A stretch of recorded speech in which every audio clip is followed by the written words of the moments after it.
예레미야 42장 15절에서 22절입니다. 너희 유다의 남은 자여, 이제 여호와의 말씀을 들으라. 만군의 여호와 이스라엘의 하나님께서 이와 같이 말씀하시되, 너희가 만일 애굽에 들어가서 거기에 살기로 고집하면 너희가 두려워하는 칼이 애굽 땅으로 따라가서 너희에게 미칠 것이요, 너희가 두려워하는 기근이 애굽으로 급히 따라가서 너희에게 임하리니 너희가 거기에서 죽을 것이라. 무릇 애굽으로 들어가서 거기에 머물러 살기로 고집하는 모든 사람은 이와 같이 되리니 곧 칼과 기근과 전염병에 죽을 것인즉 내가 그들에게 내리는 재난을 벗어나서 남을 자 없으리라. 만군의 여호와 이스라엘의 하나님께서 이와 같이 말씀하시되, 나의 노여움과 분을 예루살렘 주민에게 부은 것 같이 너희가 애굽에 이를 때에 나의 분을 너희에게 부으리니 너희가 가증함과 놀램과 저주와 치욕거리가 될 것이라. 너희가 다시는 이 땅을 보지 못하리라 하시도다. 유다의 남은 자들아, 여호와께서 너희를 두고 하신 말씀에 너희는 애굽으로 가지 말라 하셨고, 나도 오늘 너희에게 경고한 것을 너희는 분명히 알라. 너희가 나를 너희 하나님 여호와께 보내며 이르기를, 우리를 위하여 우리 하나님 여호와께 기도하고 우리 하나님 여호와께서 말씀하신 대로 우리에게 전하라. 우리가 그대로 행하리라 하여 너희 마음을 속였느니라.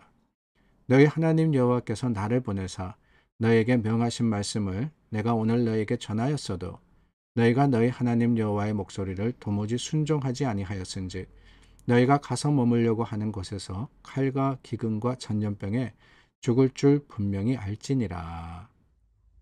어제 말씀과 오늘 말씀에 애굽이라는 나라가 등장을 합니다. 지금의 이집트죠. 이 애굽이라는 나라는 이스라엘과 굉장히 큰 관련이 있습니다. 우리가 알듯이 이 요셉과 그 가족이 애굽에 내려갔다가 그곳에서 오랫동안 노예 생활을 하게 됩니다. 그 이스라엘 백성을 하나님은 잊지 않으시고 그들을 구원해 내셔서 이스라엘을 약속의 땅으로 이끌어내시죠. 그게 바로 출애굽기 아닙니까? 그래서 그때서부터 시작해서 사실은 창세기의 그 후반에서부터 시작해서 계속 애굽이라는 나라는 이스라엘의 역사 가운데 존재했습니다. 주변의 강국들이 바뀔 때 아수르에서 또한 바벨론으로 바뀌고 이런 변화가 있을 때에도 여전히 애굽은 존재하는 나라였습니다. 뿐만 아니라 이 애굽이라는 나라는 바벨론 못지않게 강국입니다. 오랫동안 존재했을 뿐만 아니라 이전보다 힘이 약해졌다 그러지만은 여전히 그곳은 비옥한 곳이었고 나일강으로 인해서 나일강 주변에는 굉장히 이 비옥한 땅을 가지고 있지 않았습니까? 그래서 이스라엘의 가뭄이 들 때마다 우리 아브라함도 그랬고 이삭도 그랬고 이 애굽 땅으로 가서 피하려고 하지 않았습니까? 근데 그런 애굽 이 왕국 그 애굽이 여전히 이스라엘 주변에 존재하고 있을 때 이스라엘은 어떻게 하느냐? 다른 나라로부터 위협을 받을 때마다 항상 애굽에게 기대려고 했던 겁니다. 지금 상황도 마찬가지입니다. 이 요하난이 백성들과 함께 하나님의 뜻을 구하려 예레미야에게 나왔습니다. 근데 하나님의 뜻이 무엇이었느냐? 그대로 있어라. 그러니까 황폐해진 예루살렘을 중심으로 그 유다 땅에 그대로 정착하고 있어라. 하나님의 뜻이 이루어질 때까지 하나님의 말씀대로 70년이 지나서 이스라엘이 회복될 때까지 그 땅을 지키고 있으라는 것이었습니다. 그런데 어제도 말씀드렸지만 이 요하난과 사람들은 무슨 생각을 가지고 하나님의 뜻을 구했느냐?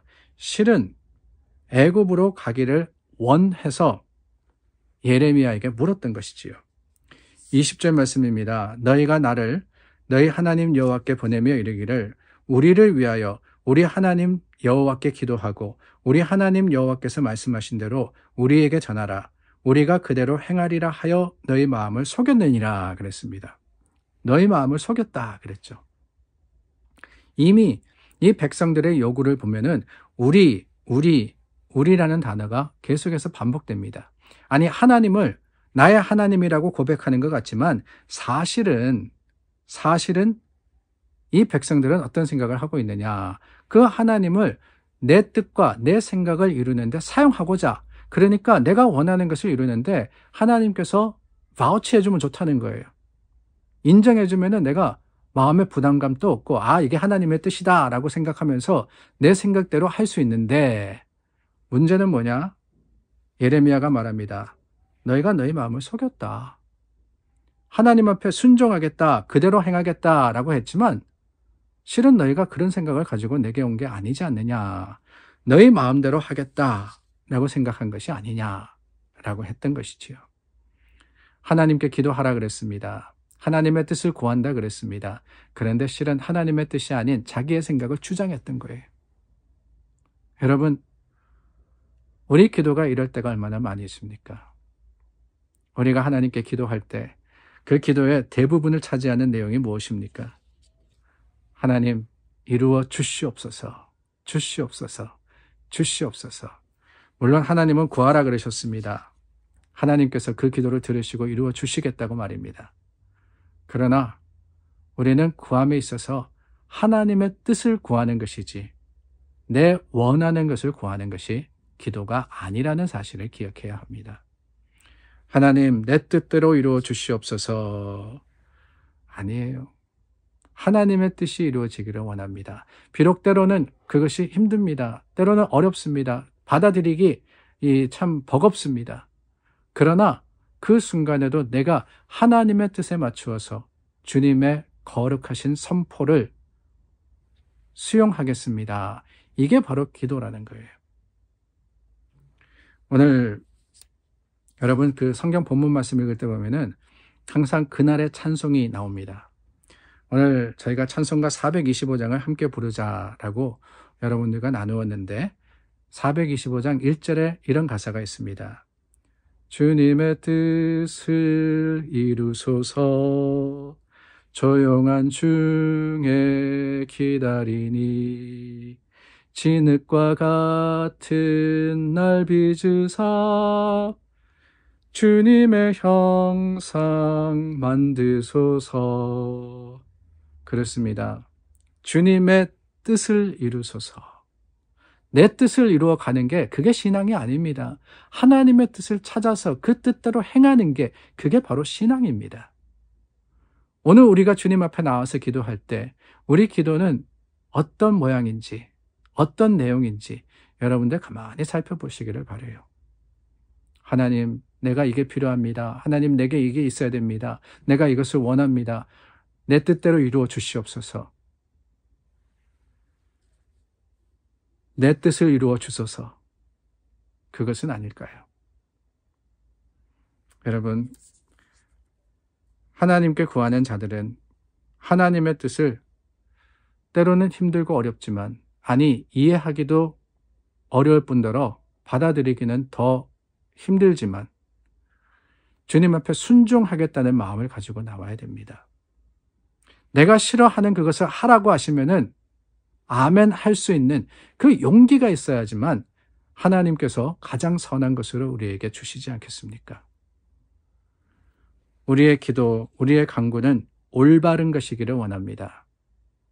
하나님의 뜻을 구하여서 그 뜻대로 행하는 정말 믿음의 용기 있는 자들, 하나님의 거룩하심을 세상 속에 보이는 저와 여러분들이 될 수 있기를 예수님의 이름으로 간절히 소망합니다. 기도하겠습니다. 좋으신 하나님, 하나님의 뜻을 이루어 주시기를 원합니다. 주님께 맡깁니다. 그저 맡깁니다. 하나님께서 가장 선한 길로 인도하실 것 우리가 믿고 확신하니 우리의 믿음 가운데 역사하여 주시옵소서. 예수님의 이름으로 기도드립니다. 아멘. 오늘도 믿음으로 하루를 시작합니다. 한 달을 시작했습니다. 여러분 믿음으로 승리하시는 오늘 하루가 되시기를 예수님의 이름으로 축원합니다.